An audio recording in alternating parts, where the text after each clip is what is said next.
Hello friends, कैसे हैं आप सब लोग। आई होप कि आप सब लोग ठीक होंगे। Welcome back to my channel अर्थ मॉम देहरादून। चैनल में नए हैं तो प्लीज़ चैनल को सब्सक्राइब ज़रूर करना। साथ ही साथ नीचे एक बेल नोटिफिकेशन है, उसको ज़रूर हिट करना ताकि मैं जब भी कोई न्यू वीडियो अपलोड करूँगी आप सभी को उसका नोटिफिकेशन मिल जाएगा। आप सबकी जानकारी के लिए क्विकली बता देती हूँ, मैं रिएक्शन एंड रिव्यू वीडियोज़ देती हूँ आपके favourite bloggers, current controversies, trending topic. तो अगर आपका भी कोई ऐसा बॉलीवुड सेलिब्रिटी या कोई व्लॉगर है जिसके ऊपर आप चाहते हैं मैं रिव्यू दूँ, रिएक्शन दूँ, तो कमेंट सेक्शन में आप वो बता सकते हैं। तो चलिए इसी के साथ आज का रिएक्शन वीडियो शुरू करते हैं। तो दोस्तों, आप सबको जान के बहुत हैरानी होगी कि थोड़े दिन पहले जो बवंडर शुरू हुआ था मलिक फैमिली की दोनों महिलाओं के बीच में, वो बवंडर फ़िलहाल के लिए तो ख़त्म होता हुआ नज़र आ रहा है। वो इसीलिए क्योंकि सुनीता दीदी ने जो इंटरव्यू अपना एक दिया था, जिस इंटरव्यू के बाद ऑडियंस को ये पता चला कि कुछ लोगों के खुद के घर शीशे के हैं लेकिन वो फिर भी दूसरों के घरों पे पत्थर मारने से बाज नहीं आ रहे हैं। और क्या हुआ, फाइनली उनके भी घर पे जब पत्थर पड़ा तो उनका शीशा जो है चकनाचूर हो गया। मतलब उनकी झूठी आन मान शान का सपना और जो शीशा था वो चकनाचूर हो गया। जहाँ पे बार बार अरमान को, पायल को, कृतिका को, सुनीता को, सपना को, अपने खुद के पति को, पूरी फैमिली को पिछले 1-2 हफ्ते से ताने पे ताने मारती हुई आ रही हैं सरोज भाभी, जिसके जवाब में ना तो इनको कोई ढंग से जवाब दे रहे हैं अरमान की फैमिली, ना ही इनको कोई ठीक से जवाब दे रही है सपना। अपने एंड पे सब सोशल मीडिया की फाइल सोशल मीडिया तक ही सीमित रख रहे हैं। लेकिन जब घर के अंदर की इनसाइड स्टोरी, प्राइवेट बातों पे उंगली उठानी शुरू कर दी सरोज भाभी ने, तो वहाँ पे सुनीता दीदी भी रुकने वाली नहीं थी। लेकिन इस बार सुनीता दीदी नहीं, सुनीता दीदी के हस्बैंड ने फ्रंट फुट पे आके बहुत सारे राजों से खुलासा किया, जिसमें से अहम राज था सरोज की पहली शादी का। तो जैसे ही ये राज ऑडियंस के सामने आया, सरोज भाभी जी बहुत ज़्यादा तिलमिला गई, क्योंकि यही सरोज भाभी पिछले 2 हफ्ते से अपनी आन मान शान के इतने ढिंढोरे पीट रही थी, अपनी इज्जत की इतनी बातें कर रही थी कि इनको अपने बच्चों को तक चंडीगढ़ भेजने के लिए 100 बार सोचना पड़ रहा था कि चंडीगढ़ का माहौल ऐसा, वहाँ का पहनावा ऐसा, वहाँ का हवा पानी ऐसा कि मेरे खुद का पति वहाँ पे इतना रंग मंग गया है, इतने ऐशो आराम में है कि वो कहाँ गाँव की लाइफ जिएगा। तो कहीं ना कहीं अपने पति के ऊपर भी एलिगेशन लगाने से पीछे नहीं हटी थी हमारी प्यारी सरोज भाभी। तो सरोज भाभी पे उन्हीं का कहते हैं ना कि जो पैंतरा था वो उल्टा पड़ गया, क्योंकि अरमान ने तो हाथ जोड़ लिए थे इनके आगे इनकी इज्जत में, पायल ने हाथ जोड़ लिए थे इनके आगे इनकी इज्जत में, लेकिन इनको अपनी इज्जत रास आ ही नहीं रही थी। इसीलिए इन्होंने दूसरे की इज्जत पे बोल दिया ढाबा। अब जब दूसरे की इज्जत पे ढाबा बोल दिया तो खुद की इज्जत पे बात आ गई, और इनके भी ज़िंदगी के कुछ काले चिट्ठे जो हैं वो ऑडियंस को पता चल गए कि ये खुद दूसरी शादी की हुई हैं। जी हाँ, ये खुद अपने पहले पति के ऊपर बहुत सारे फॉल्स एलिगेशंस लगाए हुई हैं। जी हाँ, ये खुद जो है अपने घर के बिचौलिए, जिसने इनके घर की 2 बेटियों की शादी कराई, उनको तक सोशल मीडिया पे घसीट लाई थी, ये बोल के कि हमारे घर की 2 बेटियों का बुरा कर दिया। अरे उस बिचौले ने तो तुम्हारी दूसरी शादी भी करवा दी। तो उस बिचौले का एहसान मानने की बजाय ये तो उस बिचौले के ही पीछे पड़ गई थी, उन्हीं को भर भर के बद्दुआएं देने लगी थी। तो देखो, सरोज भाभी से जितनी मोहब्बत थी या हम उनकी जितनी इज्जत करते थे, उनकी ज़ुबान हमने बीते दिनों इतनी बिगड़ी हुई देखी कि हमें ये तो समझ में आ गया कि इनको समझाना किसी के बस की बात नहीं है। इनकी जो एक्चुअल लैंग्वेज है, द वे शी टॉक, वो सारी दुनिया ने सोशल मीडिया पे देखा कि ये किस तरीके का लफ्ज़ों का इस्तेमाल करती हैं, इनका बात करने का तरीका क्या है। खैर, जब सुनीता दीदी ने पूरा इंटरव्यू दिया, उस इंटरव्यू के दौरान उन्होंने बहुत सारी चीज़ें बताई। अब अगर आप वो इंटरव्यू देखने जाओगे तो सुनीता दीदी का वो इंटरव्यू भी प्राइवेट हो गया है।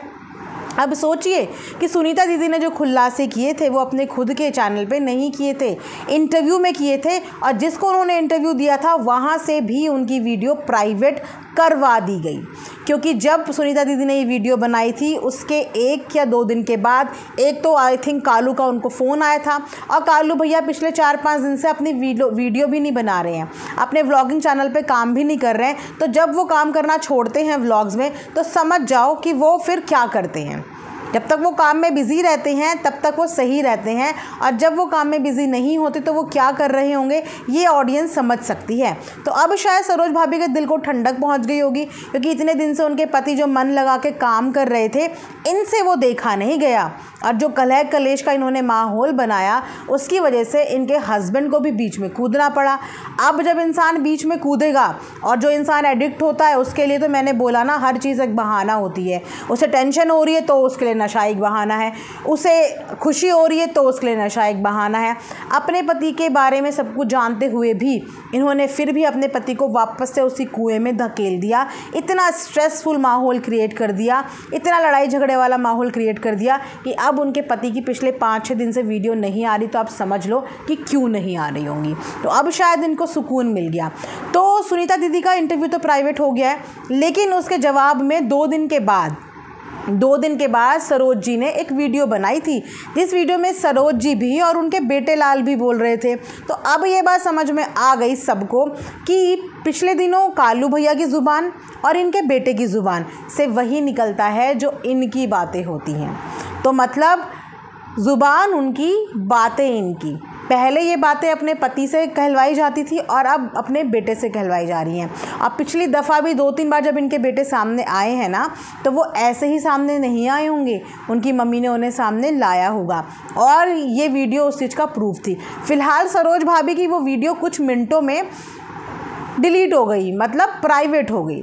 तो वहाँ से लोगों ने भर भर के इन्हें कमेंट करना शुरू कर दिया कि आप तो बोलती थी मैं किसी से डरती नहीं हूँ, तो आप इतनी डर क्यों गई? क्योंकि इन्होंने उस वीडियो में जो बकवास करी थी, बकवास ही बोलेंगे क्योंकि बेबुनियाद बातें, इतनी बेबुनियाद बातें कि ये अपने घर की बेटियाँ थोड़े दिन पहले ये कह रही थी कि मैं तो सब बच्चियों को बराबर समझती हूँ, मेरे लिए तनु वही, मुस्कान वही, मेरी बेटी वही, सबको बराबर समझती हूँ। तो इन्होंने जब उस बेटी के बारे में बात की, वो भी एक शादीशुदा बेटी के बारे में, तब ये नहीं सोचा कि मैं किस बेटी के बारे में बात कर रही हूँ। इज़्ज़त भले ही इन्होंने सुनीता के पति की ख़राब करनी चाहिए, लेकिन बातें तो इन्होंने एक बेटी की बोल दी, एक बेटी की बात इन्होंने सोशल मीडिया पे बोल दी। और उसके अलावा भी जो चीज़ें बोली, आप समझ सकते हो कि उन चीज़ों का प्रभाव कहाँ कहाँ तक, किस किस तक पहुँच सकता है। उसके अलावा कमेंट सेक्शन में मैं एक कमेंट और पढ़ रही थी, जहाँ पे किसी ने ये लिखा था कि मुस्कान ने मामी समझ के, अपना समझ के इनको अगर कोई बातें शेयर भी करी होंगी, अगर हम कुछ % मान लेते हैं, तो क्या इनका ये फ़र्ज़ नहीं बनता था कि उस बच्ची की बातें इन्हें अपने तक रखनी थी? इन्होंने उस बच्ची की बातें सोशल प्लेटफॉर्म पे खोल दी। वो बच्ची भी चाहती तो अपने बिहाफ में वीडियो बना सकती थी। उसके पापा ने तो उसके लिए भी बोला था सुनीता की नाराज़गी में, लेकिन उसने इग्नोर किया ना, अपने ऊपर आई हुई बातों को, सबको इग्नोर किया, क्योंकि वो कंट्रोवर्सी में शायद नहीं पढ़ना चाहती थी। लेकिन माता पिता ने सिर्फ एक कंप्लेन करी थी कि वो हमें फ़ोन नहीं करती है, वो हमसे बात नहीं करने आती। इसके अलावा उन्होंने कभी अपनी बेटी के कैरेक्टर, चरित्र, इन सब चीज़ों के बारे में बात नहीं करी। इनफैक्ट इन्होंने तो शुरू उसी समय कर दी थी जब इन्होंने अरमान के घर के माहौल को ख़राब किया था, क्योंकि तब भी इनका टारगेट यही था कि दूसरे की बेटियां वहाँ जाती होंगी, लेकिन मैं अपनी बेटियों को वहाँ नहीं भेजूंगी, क्योंकि वहाँ का माहौल, वहाँ का संस्कार तो इतना डाउन है कि मैं तो भेज ही नहीं सकती। जहाँ का नमक खाया, जहाँ के पैसों से अभी तक की ज़िंदगी जी, जहाँ के पैसों से आईफोन, AC, मतलब क्या क्या नहीं करा। आप ये सोचो, झाड़ू पोछे वाले इंसान की ज़िंदगी क्या होती है? कोई काम छोटा बड़ा नहीं होता, वो लोग भी मेहनत करते हैं, किस कदर मेहनत करते हैं, गर्मी, सर्दी, बरसात, हर सीज़न में मेहनत करते हैं, और उसके बाद वो अपनी सैलरी उठाते हैं और उसके बाद अपना घर चलाते हैं।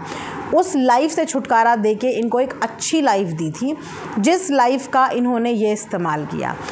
उसके बाद जिस घर को इन्होंने ख़राब बोला, जिस माहौल को इन्होंने ख़राब बोला, उसी घर का नमक, उसी घर के पैसे से ये अपने घर का लालन पालन कर रही थी। उसी घर में ये जाती थी, कभी 10 दिन के लिए, कभी 15 दिन के लिए, तब वो घर बुरा नहीं था। उस घर के लोग इनकी वीडियो में आते थे ताकि इनके कुछ व्यूज़ बन जाएं, इनके कुछ व्यूज़ आ जाएं। अपने बच्चों जैद, तूबा, अयान अलाउ करते थे सबको कि वीडियो में लो ताकि तुम्हारे कुछ व्यूज़ आ जाएं, लेकिन वो भी इज़्ज़त हज़म नहीं आई। उसके बाद जहाँ खाया उसी की पीठ पे छुरा घोंप दिया। बात यहाँ पे भी ठंडक नहीं पहुँची दिल को, क्योंकि दिल को ठंडक तब पहुँचनी थी जब पति वापस से रिहैब जाता, है ना, क्योंकि पति सही सलामत काम करता हुआ भी रास नहीं आ रहा था। स्ट्रेसफुल वाला माहौल बनाया, क्रिएट करा, उन सब चीज़ों से भी जब दिल नहीं भरा तो बच्चों का मैटर बीच में लाए। और कल ये बात अपनी जो दिल में इतने दिन से हलचल चल रही थी ना, वो अपनी ज़ुबान से बोल ही दी। मुस्कान के बारे में बात करके इन्होंने फिर पहले सुनीता के चरित्र पे बात करी और अब उसकी बेटी के बारे में बात करी, वो भी किससे? बाप से। जो बात और जो इल्ज़ाम इन्होंने उस आदमी पे लगाया जिस आदमी ने आज तक कभी सोशल मीडिया पे अपना मुंह नहीं खोला, जिस आदमी ने कितनी बार इनके घर की फैमिली कंट्रोवर्सी देखी। पर्दे के पीछे वो कितना बुरा है, लेकिन पर्दे के पीछे है। पर्दे के पीछे तो बहुत लोगों की बहुत सच्चाइयाँ होती हैं, लेकिन हर इंसान को पता होता है कि मैंने पर्दे के आगे कैमरे पे क्या दिखाना है और क्या बोलना है। वो भला ही लाख बुरा था, लेकिन अभी तक ये बातें पर्दे के पीछे थी। ना तो मुस्कान ने इस बारे में बात करी, ना ही उन्होंने करी। वो आए थे अपनी वाइफ का स्टैंड लेते हुए, लेकिन उस समय भी इनके बारे में उन्होंने गलत नहीं बोला। बस यही बोला कि इनको तो मैं बहन मानता था, इनको तो मैंने बहन का दर्जा दिया था और इन्होंने मुझे ही नहीं छोड़ा, मेरे ही बारे में बोलना शुरू कर दिया। और जब उन्होंने पलट के ये जवाब दिया तो वो कालिया हो गया, वो इतना गंदा बाप हो गया, वो इतना गंदा पति हो गया कि सोचो, जवान बेटी का आरोप तक सुनीता के पति के ऊपर सरोज ने लगा दिया कि अपनी बेटी के बारे में ऐसी बातें बोलता था कि इसका तो मैं वो हाल कर दूंगा कि ये किसी से शादी करने के लायक ही नहीं रहेगी, उसके बाद इसको मेरे ही बेटे से शादी करनी पड़ेगी, ये हाल कर दूंगा। अगर ये हाल करने वाला वो होता तो इतनी धूमधाम से अपने बौत के अकॉर्डिंग उन्होंने अच्छी शादी अपनी बेटी की करी। तब तुम लोग कहाँ थे? आज वो मुस्कान तुम्हारी अपनी बेटी हो रही है, उसकी शादी के वक्त तुमने कितनी जिम्मेदारियां निभाई अगर तुम उसकी इतनी सगी थी? है तुमने आज एक पिता पे, जिस पिता ने पाल पोस के उन बच्चों को बड़ा किया, जिनको घर दिया, वो भी ड्राइविंग की नौकरी करते हैं, जहाँ बोलते हैं वहाँ जाते हैं, क्या उसका कोई कंट्रीब्यूशन नहीं रहा होगा इस बच्चों के लालन पालन में? बिल्कुल रहा होगा ना। आज अगर सुनीता बीमार है तो सुनीता को देखने और दिखाने कौन ले जाता है? आज अगर उन बच्चों को कुछ होता है तो उन्हें देखने दिखाने कौन ले जाता है? वही आदमी ले जाता है ना। उस आदमी के ऊपर एक जवान शादीशुदा बेटी का इल्ज़ाम लगा दिया, और तो और बेटे को मारने तक, गोल करने तक की बात कर दी। भैया वो क्रिमिनल थोड़ी है, और अगर वो क्रिमिनल होता तो सुनीता क्या उनके साथ रहती, इतने साल काट देती? तुम अपने नशेड़ी पति को तो पूरा बवंडर तुमने मचा दिया, उसको कहाँ कहाँ तक बदनाम कर दिया, घर की 50 बार तोड़ फोड़ दिखा दी। तो अगर सुनीता का पति क्रिमिनल होता और उसी के बच्चों के लिए इतना बुरा सोच रहा होता तो क्या सुनीता ये बर्दाश्त करती? जिन बच्चों के खातिर सुनीता अपना पहले ही शादी से रिश्ता ख़त्म करके आई, बच्चों को साथ लेके आई, चाहती तो ना लेके आती साथ, अलग से चली जाती। बहुत आसान होती है अकेले ज़िंदगी काटना, लेकिन उतनी ही मुश्किल होती है बच्चों के साथ ज़िंदगी काटना। वो अपने बच्चों को अपने साथ लाई, मतलब अपने बच्चों को प्यार करती थी, तो क्या वो इसीलिए साथ लाई थी कि वो एक हैवान के हाथों में अपने बच्चों को दे दे?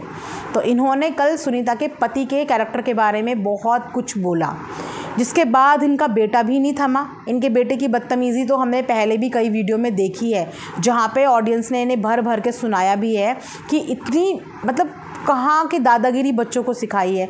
बच्चों के मुंह से जो लफ्ज़ इनका बेटा इस्तेमाल करता है वो अच्छी लगती हैं। पढ़ने लिखने की इनकी उम्र है, किताबों से इनको पहले फुर्सत नहीं मिलनी चाहिए थी, लेकिन ये भी ऐसे रौबदार बच्चे बनाए हैं। माँ ने सिखाया है कि बेटा डरो नहीं, पर माँ ने ये तो सिखाया होगा कि बेटा बड़ों की इज़्ज़त करनी चाहिए। अभी तक किसी के बच्चे बीच में नहीं आए, किसी के भी बच्चे अभी तक बीच में नहीं। बच्चे तो सबके हैं, अभी तक किसी के बच्चे बीच में नहीं, लेकिन इनके बच्चे टाइम टू टाइम बीच में आते हैं। और सिर्फ इनके बच्चों को इतना बोला था कि तुम्हारे बच्चों ने भी चोरी करी थी, तो ये इतनी आग बबूला हो गई थी। लेकिन दूसरों की शादीशुदा बेटी की ज़िंदगी के बारे में बात कर ली है, बेटे के बारे में बात कर ली है, तनु के बारे में तो हम क्या ही बोलें।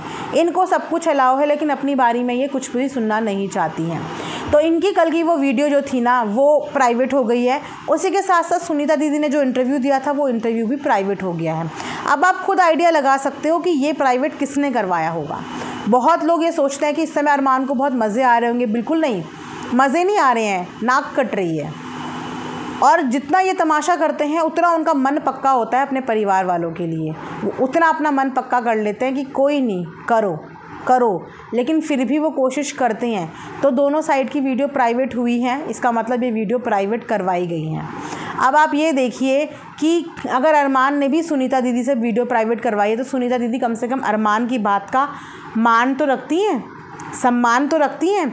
जिस दिन इन्होंने सुनीता के चरित्र पे बात की थी, इन्होंने खुद अपनी वीडियो में बोला कि मुझे फ़ोन आ रहे हैं, मतलब घर वालों के यही तो फ़ोन आ रहे होंगे कि वीडियो में गलत बोल दिया, बात बढ़ ना जाए। क्योंकि सुनीता दीदी के बारे में जब इन्होंने वीडियो बनाए थे, सुनीता दीदी की वीडियो का रिप्लाई 2-3 दिन के बाद आया था। शायद इस बीच पीछे बैक कैमरा लोग यही कोशिश कर रहे हो, फैमिली के मेंबर, कि अगर वीडियो हाइड कर देंगी तो मैटर यहीं ख़त्म हो जाएगा। लेकिन इन्होंने अपनी ज़िद से ना तो वीडियो हाइड करी, ना किसी चीज़ की माफ़ी मांगी। उसके बाद अगर आधी अधूरी बात ये बोल के वीडियो छोड़ देती और वहाँ से सुनीता दीदी अपनी बात नहीं बोलती तो ज़िंदगी भर के लिए सुनीता दीदी के कैरेक्टर के ऊपर ये धप्पा लग जाता, ये ठप्पा लग जाता। इसीलिए उन्होंने 2-3 दिन के इंतज़ार के बाद अपने बारे में बात करनी शुरू करी। घर वालों के सबके फ़ोन आए सरोज के पास समझाने के लिए कि ये वीडियो गलत हो गया है, लेकिन वो नहीं समझी। लेकिन जब बात इनकी आई, जब इनकी प्रिवेसी ब्रीच हो गई, तब देखिए कि इन्होंने कितनी जल्दी अपनी वीडियो प्राइवेट करी। तो भैया अगर इज़्ज़त तुम्हारी है तो इज़्ज़त सामने वाले की भी है और सबकी है। लेकिन अगर बेइज्जती पे करना आए तो भैया सबके पास सबके लिए बोलने के लिए बहुत कुछ है। भगवान ने ये मुँह दिया है, हम इससे जितना चाहें उतना बोल सकते हैं, लेकिन भगवान ने हमें इस मुँह के साथ साथ एक दिमाग भी दिया है कि मुंह तो बहुत कुछ बोल सकता है, लेकिन दिमाग ये सोचता है, विचारता है। हम समाज में रहते हैं तो हमें समाज के नियम कानून का जो है बखूबी ध्यान रखना चाहिए कि हमारे एक समाज है, जिस समाज के बीच में हम उठते हैं, बैठते हैं, खाते हैं, हमारे बच्चे जाते हैं। हम ऐसा ना कुछ करें, ना हम ऐसा कुछ बोलें कि कल को हमारे बच्चों का बाहर निकलना मुश्किल हो जाए, लोग हमें देखकर हंसें, हमारी बातें करें।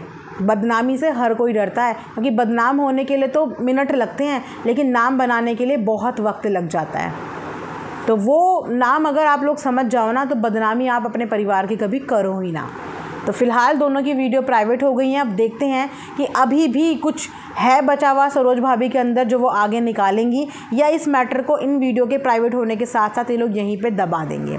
जो भी होगा आगे आप लोगों को मैं अपडेट करती रहूँगी। कमेंट सेक्शन में आप लोग भी ज़रूर बताना कि क्या आपने सरोज भाभी का वो वीडियो देखा था, और वीडियो देखने के बाद आप लोगों का क्या कहना है कि क्या ये जो कर रही हैं, वीडियो में जो बोल रही हैं, वो सही है, आप उससे कनेक्ट करते हो। जो भी आप लोगों के दिल में होगा, जो भी दिमाग में होगा, कमेंट सेक्शन में बताना। मिलेंगे नेक्स्ट वीडियो में, तब तक अपना ध्यान रखिए। Thanks for watching earth mom Dehradun.